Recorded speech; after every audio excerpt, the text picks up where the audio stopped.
to it. It's something very important once in a while. If you don't keep up with the trends, you get outdated very quickly in this business, though. Things change a lot in Canadian real estate, by the way. We've been doing this since 93 in the form of education, networking, and so on. A lot of fun to share with. So this networking is strictly for information and education purposes only. Make sure you can always speak to professionals who are licensed to get any kind of advice. This is simply a networking meeting where we intend to share different scenarios. We have experts who are licensed and bounded though. Moving forward with this thing, make sure you join our network club, precanada.com. If you are not getting a newsletter, make sure you sign up for it. You will get a lot of good information on it. So let's talk about real estate. So where are the massive profits are? Wow, wow, wow. Here's the deal. This is a recent finding from the Toronto Star. In 2019, average house price, first of all, every detached house in GTA is under the target. For who? Real estate investors. What do they want to do it? Well, they are going to increase the value. It's called forced appreciation.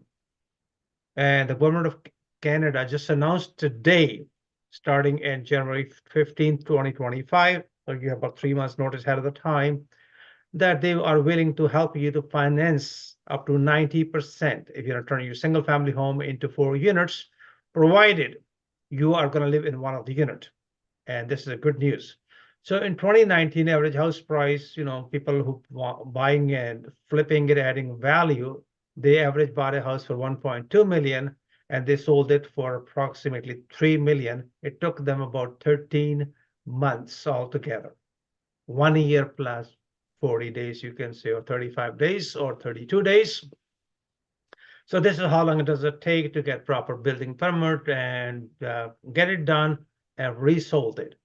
Is that a good profit? Absolutely. It's a great profit. It's a good money maker for you. It's a great money maker for a lot of Canadians, by the way. People do not realize it, that you might be making a lot more money building a house or fixing and flipping or fixing and keeping it for the cash flow. Just thought I should share with you. So we are next master class, where we teach how to do it is coming on October 20th, Sunday. Flippingforprofit.ca. You can just send it out and we'll be happy to share the information with you. So here is the deal today. I hope one of our builder friend is here tonight. Has anybody seen Rolf yet? Rolf, are you here yet? Rolf Cannon, not here yet. Okay, so here's the deal and where people got into trouble. Well, there are two ways of getting legal advice. One is called before and one is called after. So this is a typical scenario where people cry foul. So this property is located at 1467 Wellwood Terrace in Milton. A gentleman bought the property, brand new property, for a $270,000 deposit. He wanted to buy it for 2.4 million November 2022. Well, market crashed slightly, of course. But then this gentleman decided, okay, before this close, I'm going to assign it. Now, where is all the trouble? All the trouble is in the assignment clause. Now, he assigned to somebody else. The assignee, the new buyer, decided, I'm not going to close the deal. Now, the builder, which is Fremont, is suing both of them. First of all, he's keeping $270,000 deposit. And then he's suing both buyers, the first buyer and the assignee, for $2 million. Wow. This is a scenario as we speak when the flip becomes flops and you try to save nickels and dimes, not consulting a lawyer or not having a proper legal opinion or professional advice, though. So according to the code, this is gonna go into it, and I'm going to introduce you one of the top-notch lawyer in Canadian real estate. She's the attorney's name is Jyoti Chaudhary. She's the attorney from Canada, India, and UK. What else do you want? A tremendous amount of experience. So Jyoti, are you here? Yes, I'm here. Okay, give me the feedback on this so-called when flip flops. Thank you, Navtaj, for giving me the opportunity, and hello, everybody.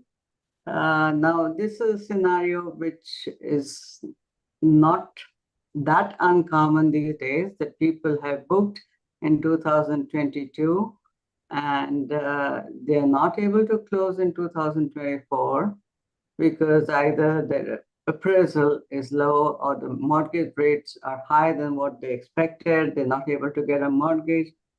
So, what is the best scenario in this case? A lot of people feel that assignment sale is a good scenario, but to remember that in an assignment sale, firstly, the purchaser needs the consent of the builder. That is number one. Secondly, the other important implication is if the assignee does not close, then the builder will go after the original purchaser as well as the assignee. So both are in troubled waters. And this is what happened in this particular scenario that Navtash talked about.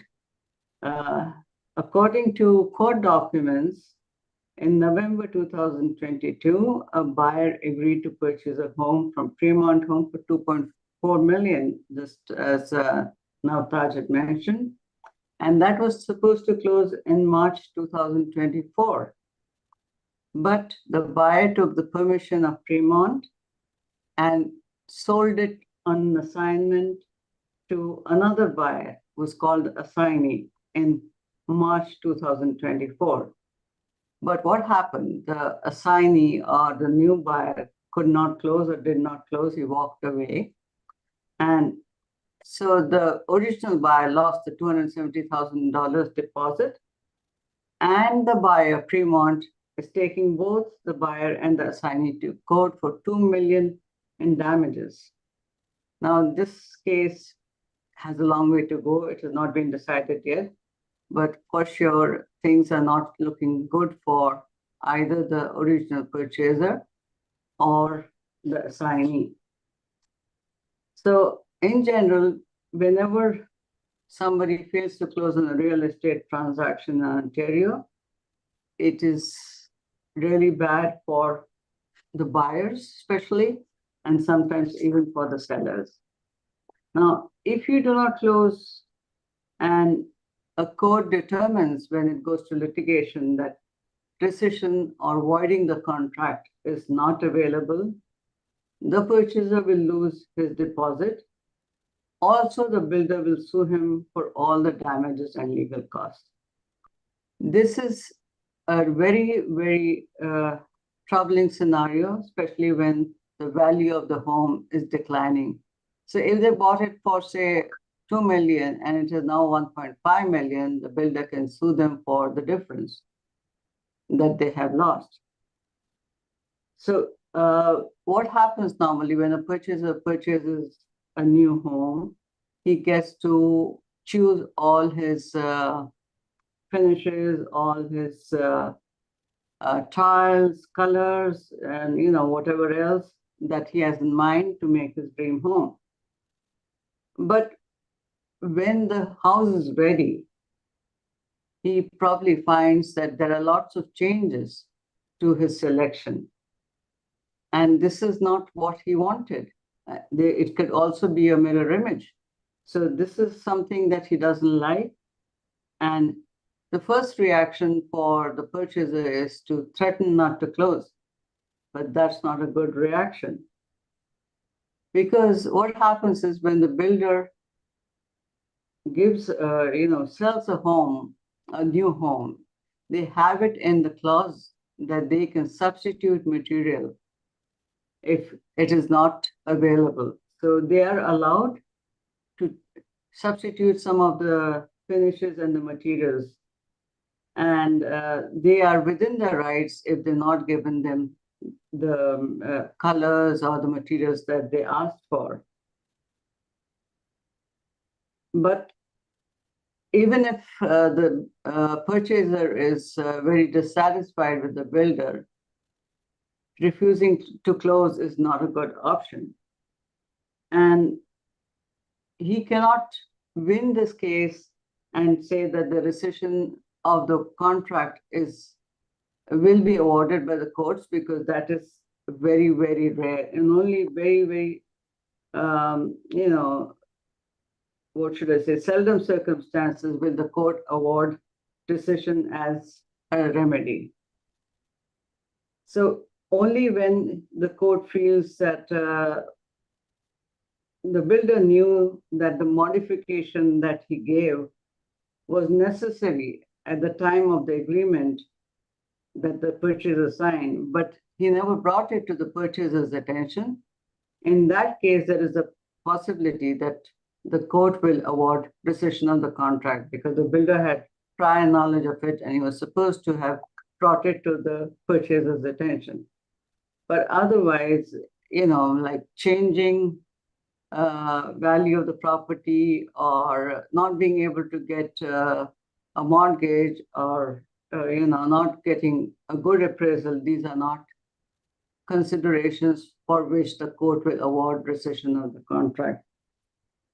So if you do not close, then you lose your deposit, and also the builder can sue you for all the damage that he incurs in either trying to resell the house, or even of course, in legal costs.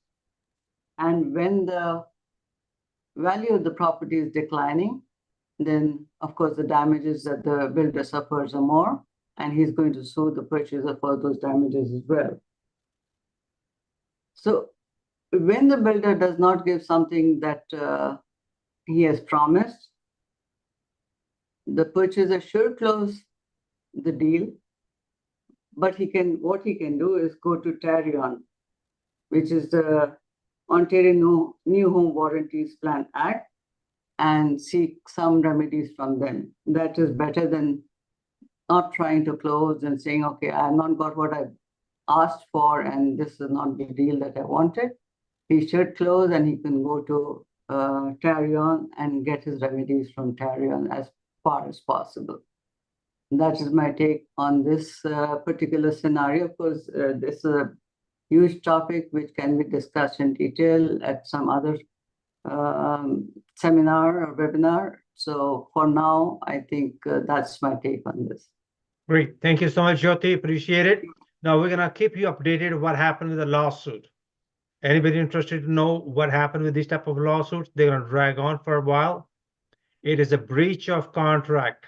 When you do not close a signed piece of paper, when you sign a contract, if you do not follow it, it's called breach of contract, and the builder have the right to sue them. And if there's a loss, of course, there's going to be a loss. And again, these type of things could take a couple of years, but regardless, this is very common as we speak. Now we're going to move forward with massive losses. What is happening in Toronto? Now, if you notice that the number of power sales or defaults are going up, most of them are B lenders. Compared to last year, we only have about 96. Now we have about 206 or 204 listings on power sale. 204 power sale listing as we speak in GTA. Again, this information came from our Toronto Star, Toronto Real Estate Board. Those are realtors, please check them out. And here's a little chart for you. And I'd like to show you something, what is exactly happening, where exactly is happening, how much losses are they. Here we go. So here is a loss in Clarington. Some of you might maybe know this area. This gentleman, this person bought the property for 1.55 in January 13, 2022. They recently sold on October 2nd, which is about 6 days ago. What did they sell for? $985. What's the loss? $570,000. Wow.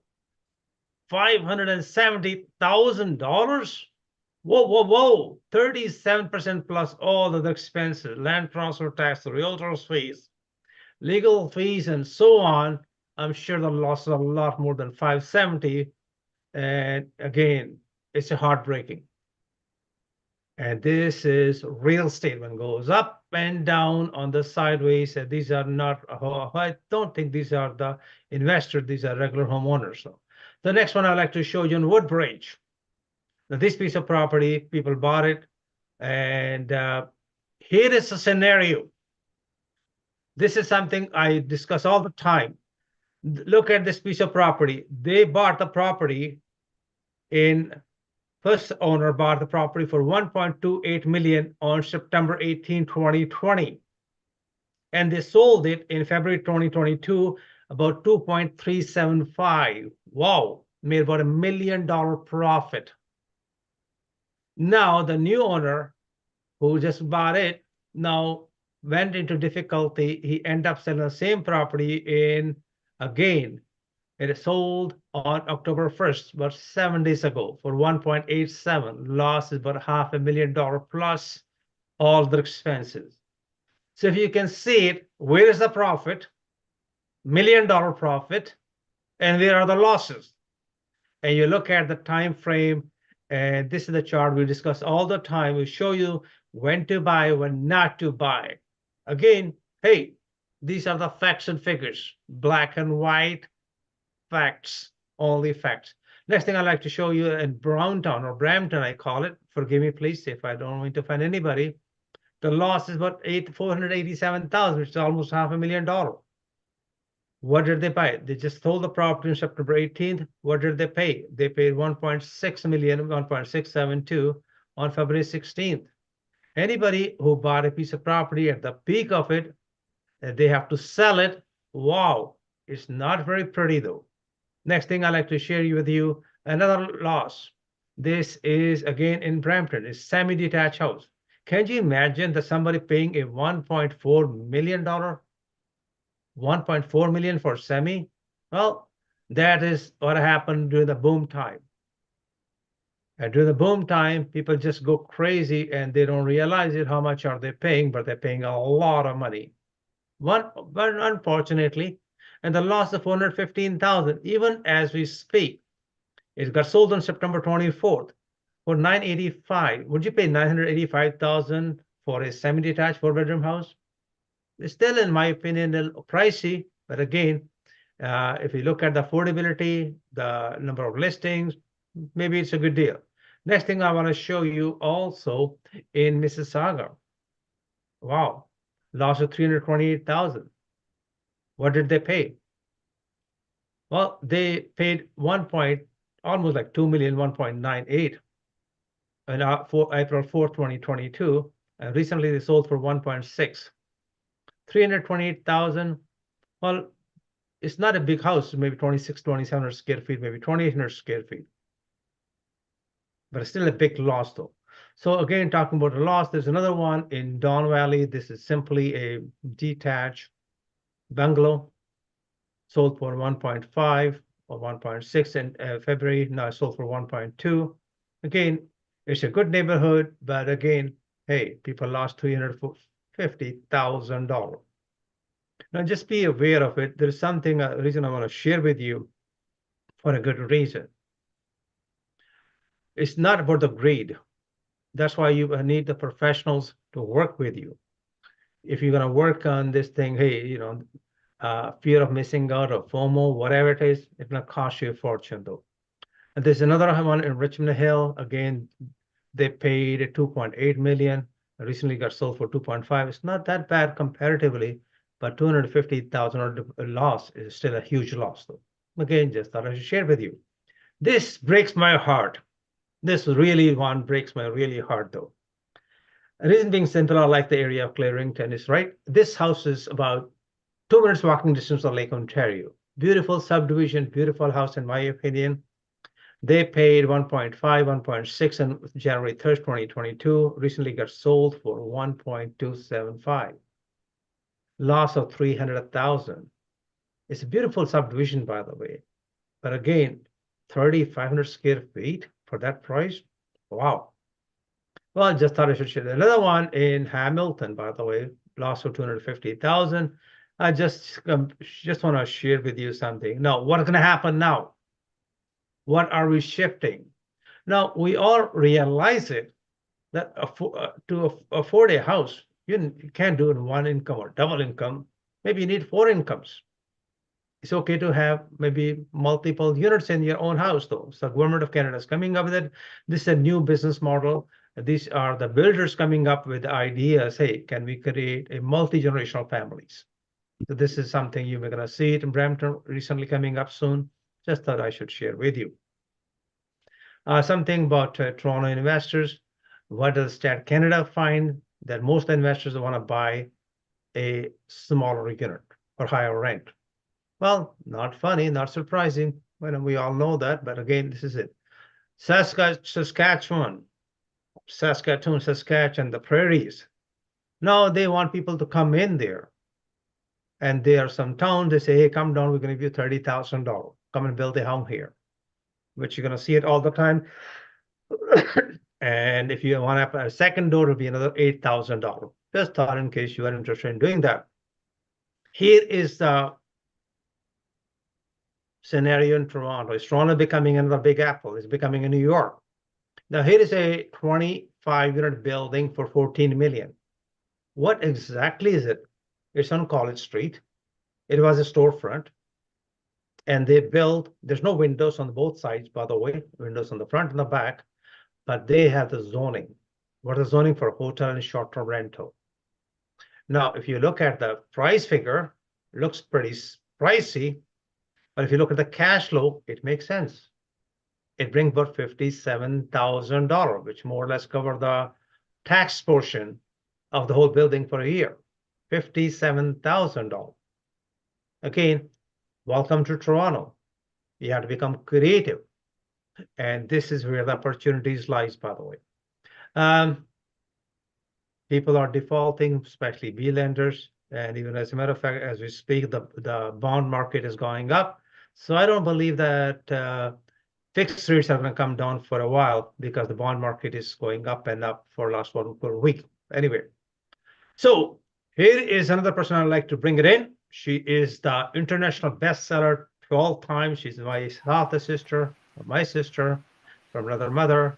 Randy Goodman. She's one of the top-notch real estate broker in Canada.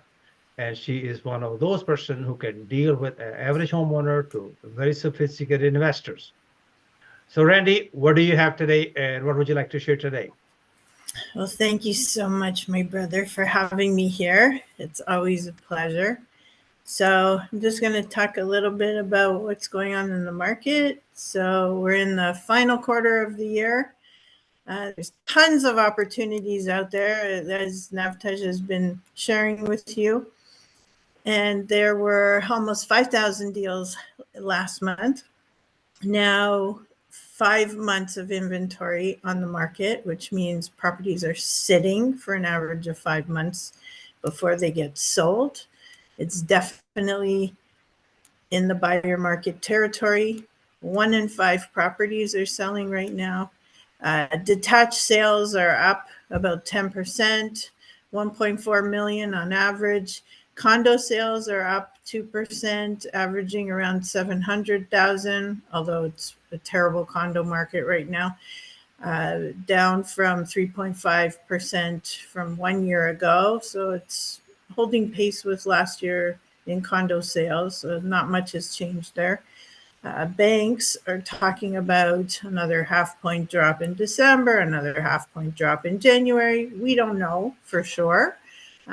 We could be down to 3 or 3.5% in January, and buyers, of course, will think it will be cheaper then.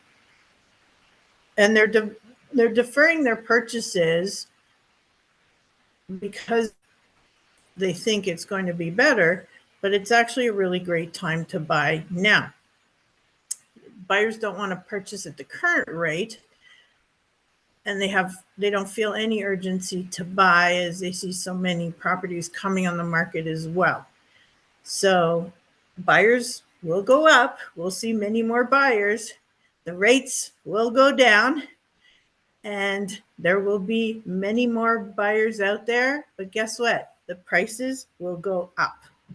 When the competition goes up, the prices will go up. The buyers will save in the long run if they buy right now. Close in January or February, and you'll get the best rate too. But you can close now too. That's okay. Detached homes, there are over 11,000 active listings. about 2,400 in sales in September, and that's about 4.7 months of inventory. So the houses are sitting for quite a while on average. Condos, there's over 1,300 in sales, almost 9,000 listings. That's almost 7 months of inventory. That's a lot of inventory, and only 1 of 7 will actually sell right now. So if you want to get in the condo market and hold, it's a good time to buy because you'll get some good deals. Average sale price, but you got to hold it. Average sale price right now is 1.1 million and has been hovering around that price since 2021. And right now is a great time to find deals, and you can close when the rates go down again in December, January. But you can close now too. We still have great rates going on. So if you have any questions about the market or properties available, I've got tons available. If you're interested in chatting real estate, reach out to me. Thank you, Nav, for having me. All right. Thank you, Randy. Really appreciate your time. Again, what Randy said, there are 7 condos. For each 7 condo, one gonna sell. Can you find any better timing? And the funny part of this one, the builders have a lot of already pre-built, not pre-construction, pre-built. It's already built, and they have default inventory. About a year and a half ago, we got a phone call from one of the second largest builder in Canada called Minto. And they had a bunch of units for sale, and they made a package deal. And the package deal was no mortgage payment for 2 years, rental guarantee. Well, investors, time to wake up, smell the coffee beans, a lot of profitable deals out there. Get in touch with Randy Goodman, get in touch with Jyoti or David Grossman, as well as Jerry Hogenhout and other professionals, and see, hey, what do they suggest? Take your time, understand it. This is maybe one of the best window. You never want to compete. This is the best time you can pick and choose, have owner financing, maybe no money down deal possible if they don't need the capital gains, and see whatever you can do. But keep in mind, no negative cash flow. Everything has to have a positive cash flow. Negative cash flow, that leaks are bad. And one leak is too many, though. Just not my opinion. All right. Thank you, Randy. Appreciate that, my friend. And now we're going to move forward with the my friend is going to be here soon. He's another meeting, but I'm going to bring him in shortly. In the meantime, let's talk about what is happening with the interest rate. Very critical point. What exactly is going to happen? And there are 2 dates left. So October 23rd, December 11th, where they're going to announce we already have 3 interest cuts so far. And now there are 76% Canadians, their mortgages need to be renewed, mostly by 2026. So next 2 years, gonna be a bit critical period of time. And now just to give you a bit of an idea how many Canadians are going to renew it, this is a bit of a chart prepared by a company report from RBC, BMO, Scotia, and whatever from Bloomberg. And there is definitely going to be cuts. How much cut going to be, when it's going to be, we're going to be discussing this thing. These are the 2 changes we already made. There were no changes in January. These are the changes happened recently. This is the all scheduled for the Bank of Canada. Now, we are going to bring another brother who helped me about 20 years ago to establish this networking meeting, David Grossman, another brother from another mother. And he is in the business for past 20 plus years, one of the most incredible mortgage broker in Ontario. David, it's all yours, my friend. Thank you very much, Navtaj. Nice to see everybody today, and always great to be here at our monthly meetings. So appreciate that. So yes, definitely they can dip to 3.75. Right now, the overnight rate is at 4.25. So can definitely drop. Probably will. I think we have about 85% chance of a quarter point cut later this month, and a 15% chance of a half a point cut later this month. The thought was that we might see a half a point cut, but as you noted earlier, there was some upward pressure on the 5-year bond rate because of some very strong employment data that came out of the US recently. So the question is, not if rates are going to come down, but just how aggressively. So, there's rarely a straight line up or down. There's always bumps in the road. So we see a little bump now, and 5-year bond rates were up actually about a third of a point. We haven't seen dramatic increases in the fixed rates. 5-year fixed rates are still in the low 4% to 4.5% range, which is really amazing.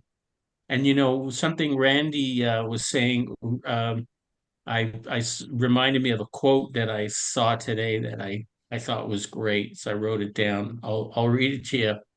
It's by David Fleming from Toronto Realty Blog. He wrote, 2025 buyers will pat themselves on the back for waiting until 5-year fixed mortgage rates hit 3.79, but couldn't convince them that the house they're buying is 10% more than it was in September. Well, now is September, and you're not seeing a lot of upward pressure on prices yet, and but it will happen. It's only a matter of time. So as Randy was saying, now really is a great time. And if you buy now and you have a 90 or 120-day closing, you'll benefit. All the lenders offer, they have a rate drop policy where you get the lowest rate up until the day of closing. So even if they issue a commitment now, which you accept, you'll get the lower rate when rates drop further. Navtaj, you had asked me to look into some changes that were coming up specifically in December, and you alluded to a new thing that came out about a change in January. So I'll just touch on those as well. So in December, there's 2 changes coming out. First one is that all first-time buyers for insured mortgages, meaning less than 20% down, be able to get 30-year amortization. So that'll help a little bit with affordability. I remember days when we were doing 0 down mortgages and 40-year amortizations. So this is just a little bit of relief. And house prices are a lot higher now than they were. So the tools are there. The Bank of Canada and government policy can make changes that can have dramatic effects. So that's one little change. The other one is regarding, the new cap on insured mortgages. So for so many years, the maximum price for an insured mortgage, meaning less than 20% down, was $1 million. And I think something like half the properties in Toronto are over $1 million.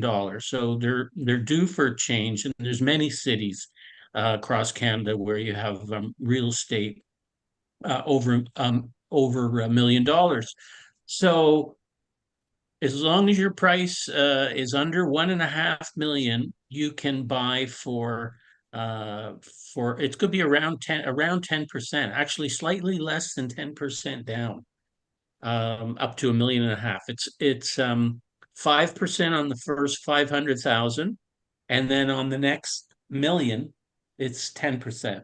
So it comes out to something like, what was the figure? We had it worked out here.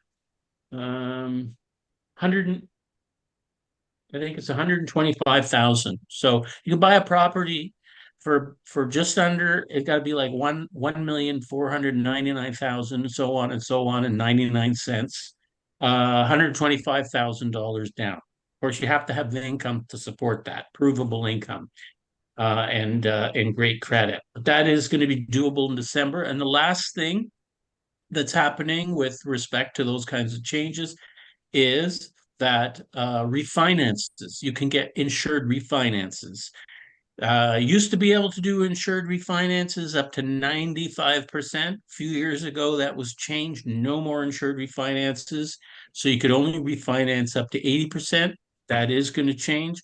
You can go up to 90% refinance.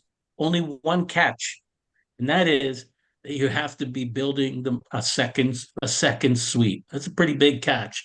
Finish a basement, garden suite, apartment above your garage, whatever it is, a legal secondary suite with the proceeds. We don't have all the details on that, but it'll be coming out soon. So that's going to be in January 2025. So those are the big changes that we're seeing. David, you got a question in the Q&A. Would you please like to answer that? Q&A. Let's have a look. Yeah.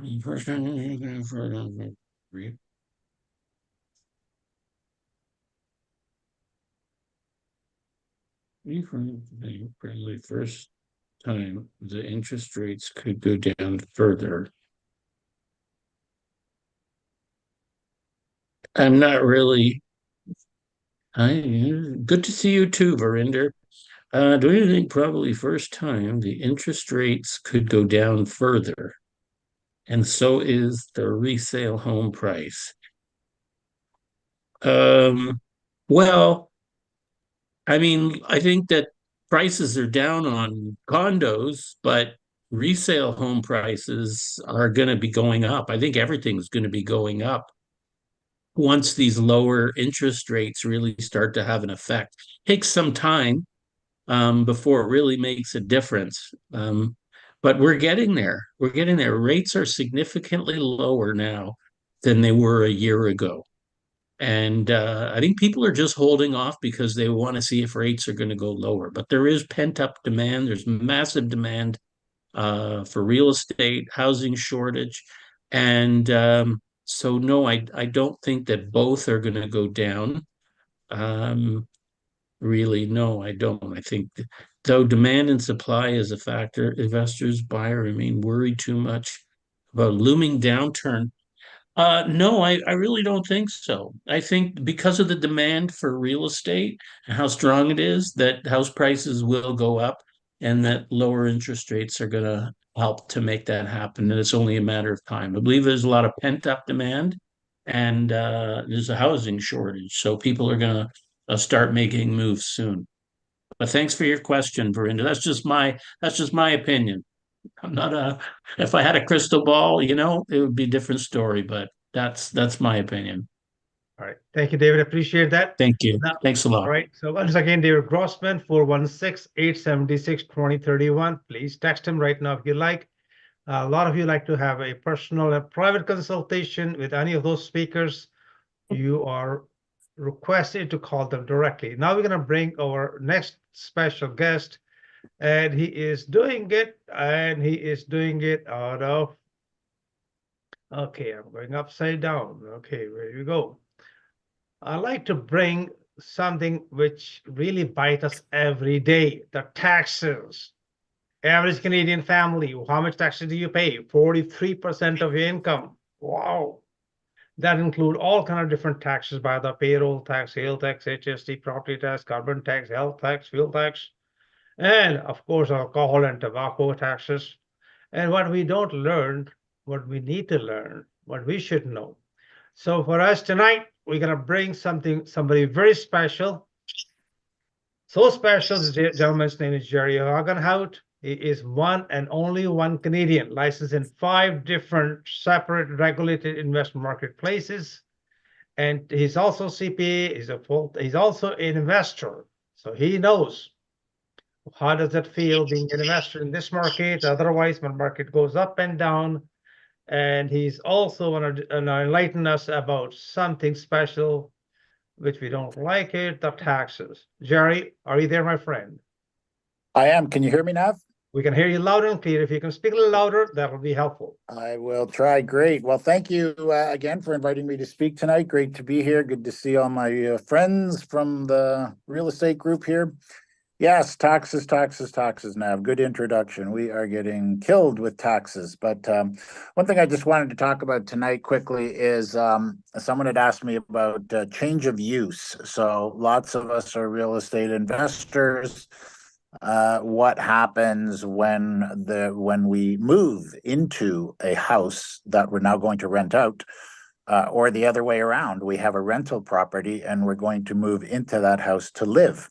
So, in the Income Tax Act, there's specific what we call change of use rules. So be very careful out there if you have a property and there's a change of use. The income tax deems that to be a sale.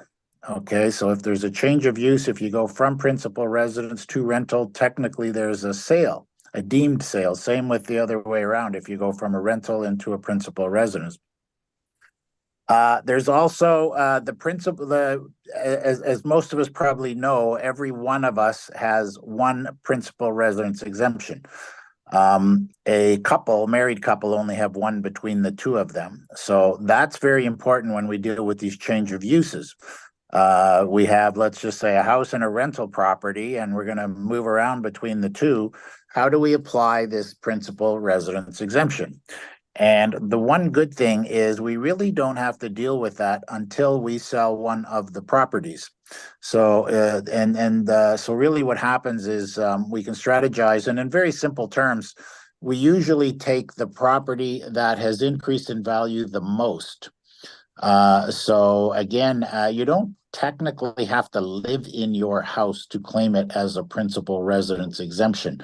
There has to be some accommodation, and I remember a client of mine they had 7 rentals, but they rented a house in Toronto. So they were living in a rent, they were just a tenant in a rented house, but he had 7 properties.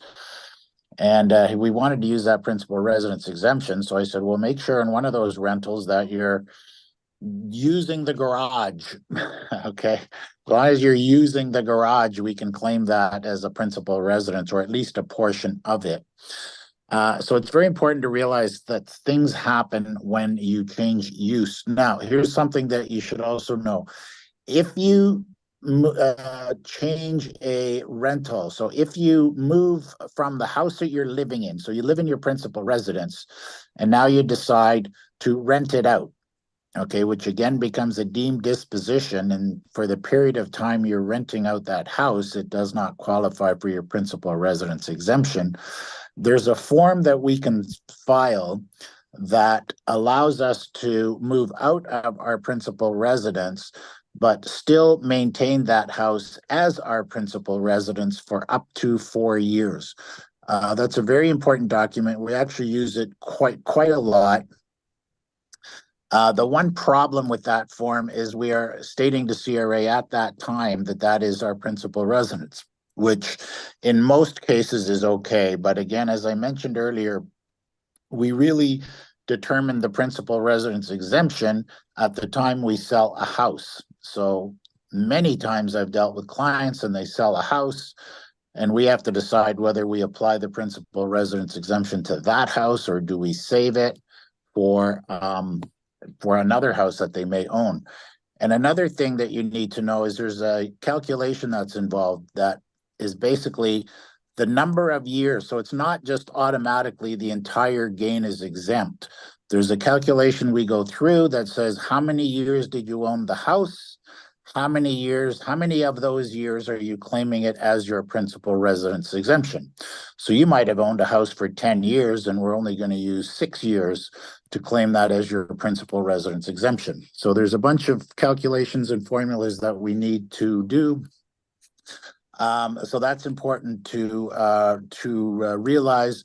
And another important thing is when we do those calculations, they actually give us what's called a +1 year, which means, back to the example, if we owned a house for 10 years, and 6 of those years we want to apply this principal residence exemption, we can actually go 6 + 1, which means we can use 7 years as a principal residence exemption, which in simple terms means 7/10 of the gain is exempt under the principal residence exemption. So I know there's a bit of math and everything else. I guess the message I have is just be careful when you have more than one house. and how we apply that principal residence exemption. And it's very important now that we actually file principal residence exemption forms with our tax returns. In the old days, if someone sold their principal residence, many accountants just wouldn't claim the transaction on the tax return, basically saying, well, there's no point in claiming that sale of that house because it's our principal residence and there's no tax. And CRA was okay with that for many, many, many years. And it wasn't just recently, they basically said, if you don't report the transaction on your tax return, we can deny you the principal residence exemption. Now that's very scary because I still to this day find clients sold their house, don't report anything on their tax return, made $1 million gains, nothing reported on their tax return. And I'm just saying to the client, boy, I hope CRA never comes out of the woodwork and makes you pay tax on that because you never recorded that transaction on your tax return. So there's a bunch of things to look out for. If you only own one house and it is your principal residence, not a problem. Once you get into the multi-homes, especially with the cottage, we get a lot of cases where the cottage maybe has been bought many, many years ago for a low amount of money and it's appreciated to significant value. And there's a big value that we want to protect. So a lot of times we'll use the principal residence exemption on the cottage because it has gone up a lot. But if we did that, then the house you live in, your actual principal residence, would become taxable. So anyway, just a bunch of things to highlight and a bunch of things to be aware of. And other than that, yes, now those are some ways to save the tax, but you certainly introduced this well that we're just paying too much tax. But, on a closing note, my whole tax planning is centered around that very attractive 12% corporate tax rate that we can use in corporations. So without going into a deeper dive, I'm somebody who most of my clients were okay paying our 12% tax. We don't want to pay 20, 30, 40, or 50 or 54% now is the high personal tax rate. So for those of you that are able to use corporations in your tax planning and tax strategizing, that's certainly something to think about too. So anyway, Nav, once again, I thank you as always for bringing me in to speak. And nice to see everybody. Thank you, Gary. One thing for sure, those who are filing tax returns, you're not doing the right thing. The very best thing you need to do, tax planning ahead of the time. Make sure you have a very capable person like Jerry Hogenhout, who is an investor himself, the person who understands your business. Everything should be pre-planned ahead of time. When do you start digging the well? Not when you're thirsty. You plan ahead of the time.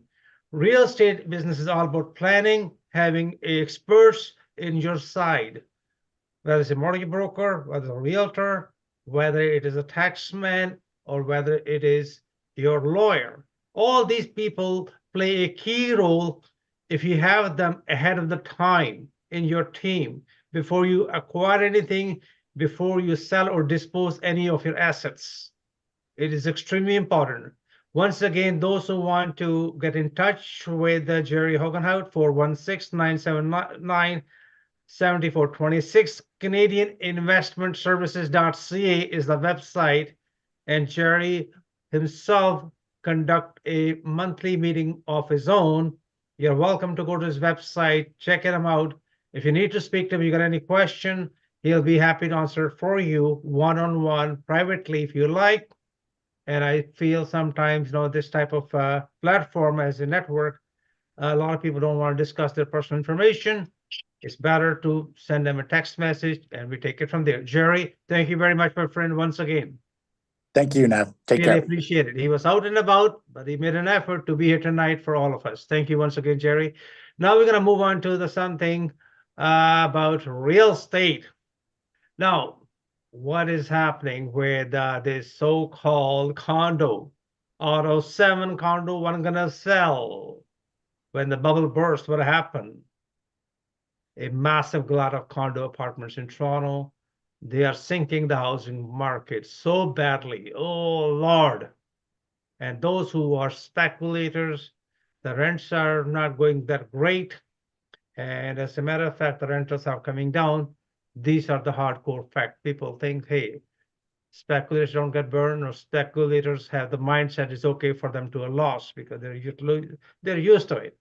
Moving forward with this thing, I also want you to let you know about the cap on international student leaves. Now, student rental is gone haywire. The demand is not there. The international student, there's cap. They are unrented students in student ghetto, especially in Kingston. They reduced the price from 4,000 to 2,700. There's still a vacancy there.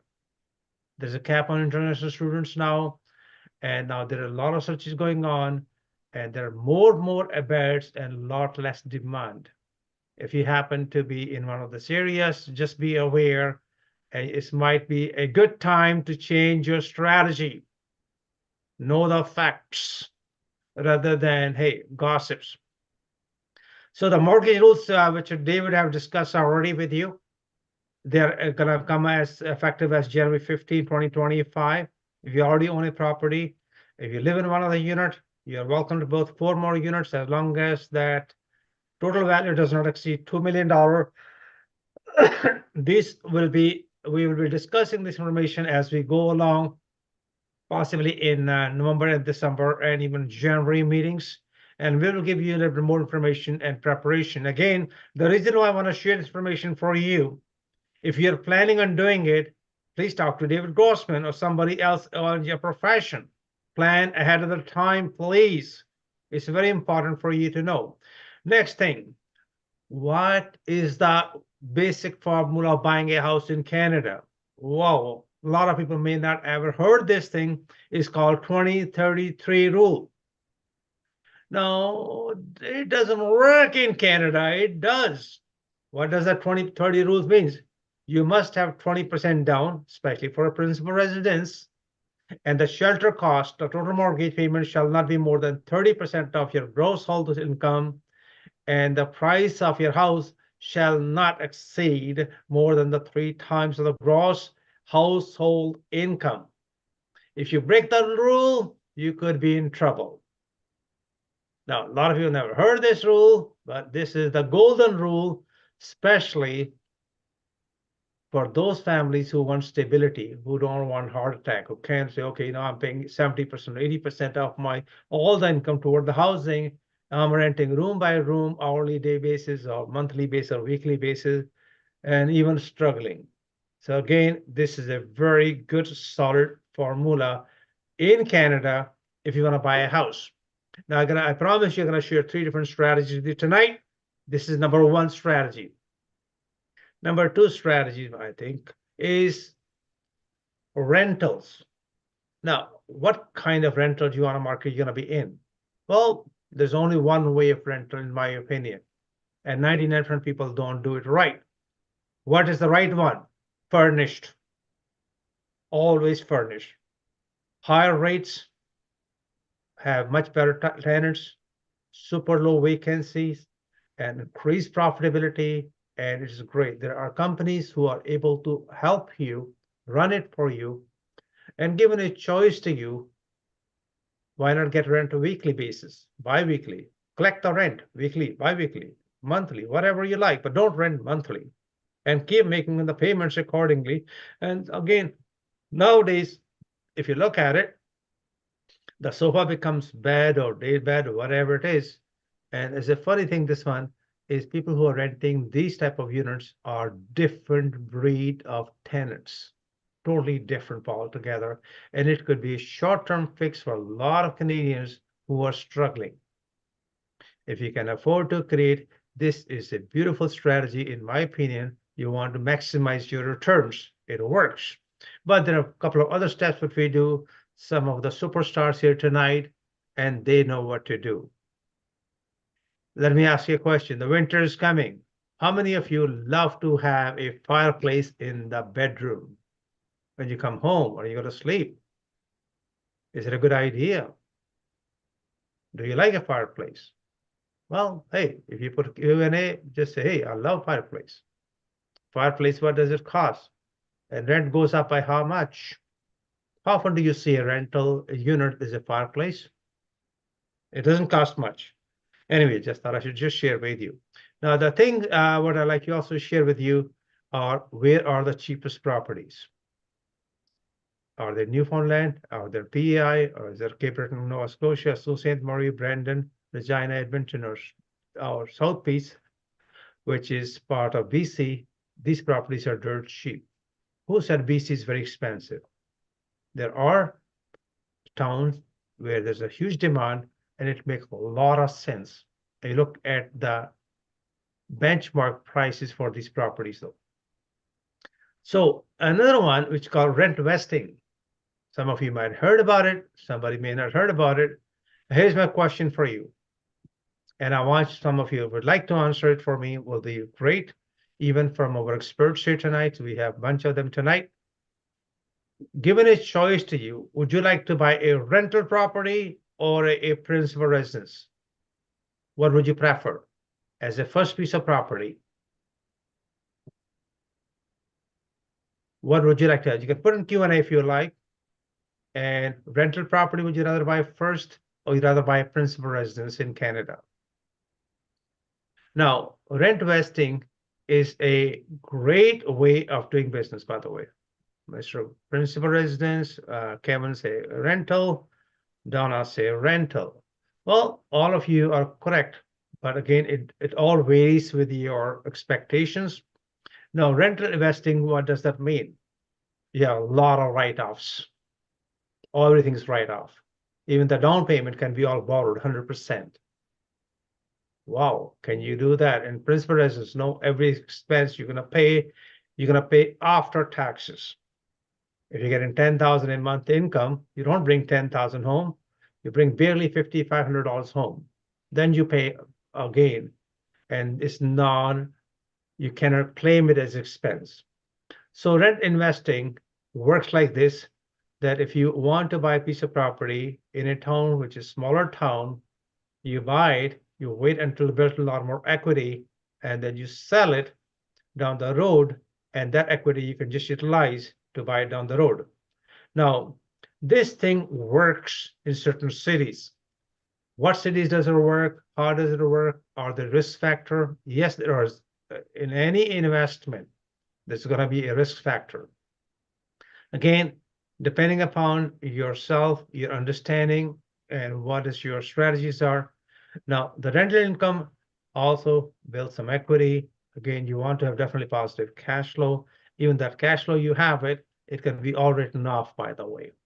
So-called depreciation. Again, when you talk to your tax strategist, the tax planner, the person who's going to file your taxes, and you also have other people in your team, they will help you and guide you. And based upon their professional advice, you should follow that.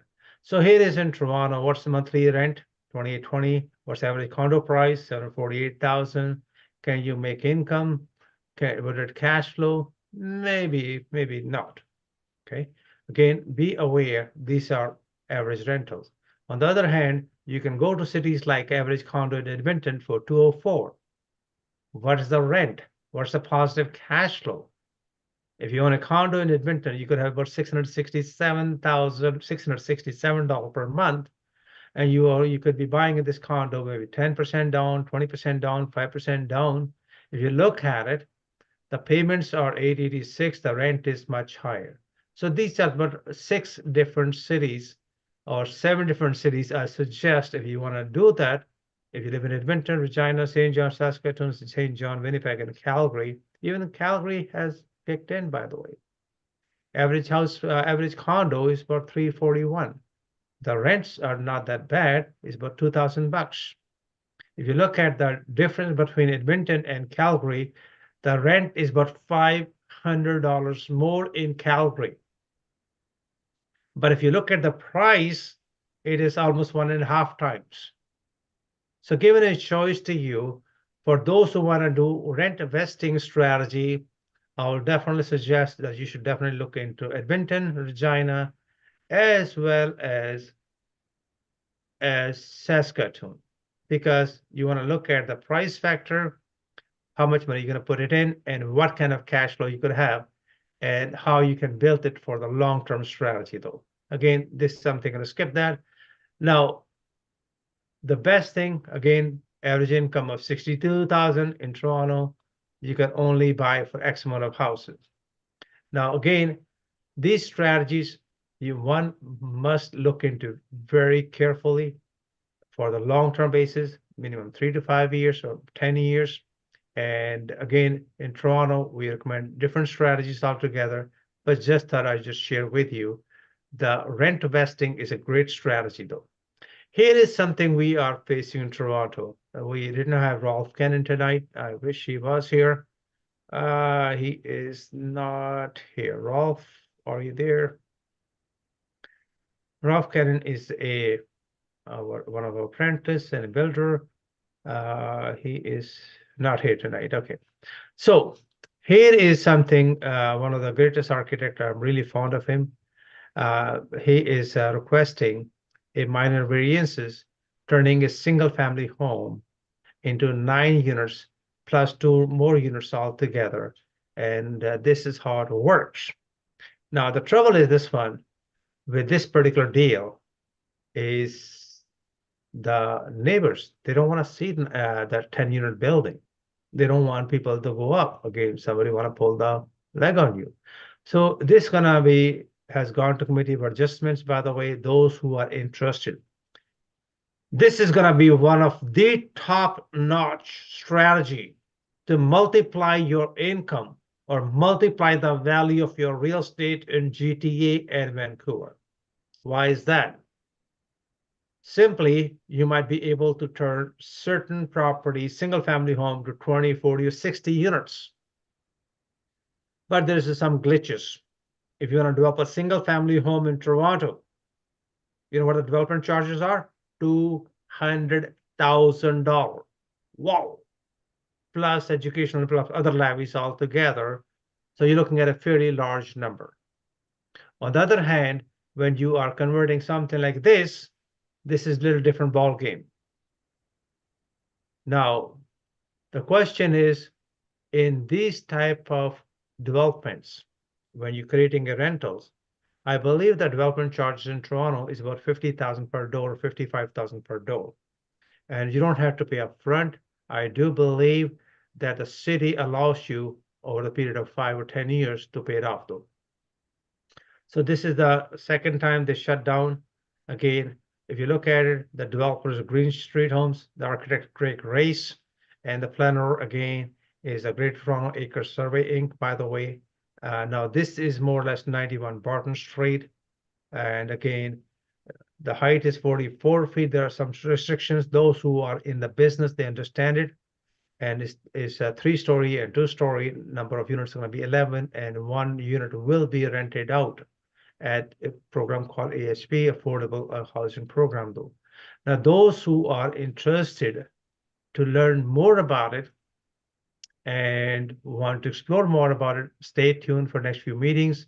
We'll be updating most of you during this meeting presentation, what happened, how long does it take, and you may want to find that even out of curiosity, out of a learning curve, you may gonna learn something, and the chances are most of you end up doing these type of projects in the next 10 years time, whether you do by default or by the necessity, or you may gonna find this strategy can work extremely well for you. All right, so legal resources for investors. Investor Protection Clinic, again, Justice Net, Law Society Referral Service, Legal Aid, and they call something called Pro Bono, a free helpline, 30 minutes of free legal advice. Make sure you take advantage of. Pro Bono Ontario is a great place. Legal Aid offer you 30 minutes of low income thing. Law Society Referral Service give you 30 minutes. And again, the Justice Net at a reduced rate. Again, it's a free clinic by Investor Protection Clinic. Now, please use them. And those who are on the computer, please feel free to take a picture of this slide. You're gonna find it has a super high value. It has a super high value for you. Okay, moving forward. Mortgage savings. The moment you have a debt, I don't like the word debt. There are 2 types of debt. One are asset-based, other is liability-based. I hate the liability part of it. Why? Because I'm responsible for it. The asset-based is one which produces money and income for you. But again, do you want to retire? What kind of debt you don't want to have on your principal residence under your name? And we don't mind a debt which is asset-based and producing income. Again, there are ways of getting rid of it. Now you can talk to somebody like Dave Grossman, Jerry Ogenhout, or Jyoti Chaudhary, or Randy Goodman, or somebody else of your choices who knows what to do. Now, how should be making a payment? Should you make a monthly payment? You should be bi-monthly. Should be making accelerated bi-weekly. Should you do extra weekly? How much saving do you get? Again, each time you need to figure it out. A little education can save you a lot of money. A lot of money, by the way. Okay. So those who want to get something done in your house want to get $75,000. How much money? $75,000. Ontario government of Ontario wants to give you money. What do they want you to do? They want, the program is called Ontario Renovates. You can Google it if you like. They give you up to $75,000 who want to create or renovate a secondary unit in your home. Check it out. There are some conditions applies. Be careful, but again, they're there for you. Next thing, forgivable grants in St. Catherine, they're giving $80,000. Just keep in mind, each city have their own programs available for you. St. Catherine, very aggressive town, in my opinion. They have been, in my opinion, one of the best town for investors. Accessory dwelling unit, you can get up to $80,000. Again, $40,000 for interiors. Again, look into that, please. Just Google it. St. Catherine, $80,000 grant, totally forgivable for additional dwelling unit. Moving forward, why invest in GTA? Look at the price in the last 50 years. Despite all the blah, blah, blah, market is going up, market is going down, investors are jumping, no, not investors, the speculators jumping in and out. Speculators get burned. They end up filing bankruptcies. Investors are pretty sophisticated. They're in for long-term basis. And this is where it makes all the difference. So having said that, we're going to skip these two ones. The next thing, check before you invest. We are going to have a presentation masterclass, how to buy deeply discounted properties. Please text on this number if you're interested. We're going to wrap up the meeting right here. Those who have any questions, we promise to finish it by 8:08. Anybody have any questions, feel free to ask. Otherwise, we have all the phone numbers. Those who are unable to attend the meeting, they are going to get a recording. And those who want to miss something, please let us know. We'll be happy to share the recording with you. Unless somebody have a question, we got 1 minute left. And you can ask the question, put it up here, and we'll be happy to answer for you. We have all the people, all the experts still on the line here right now. We're going to take 1 or 2 questions quickly, please.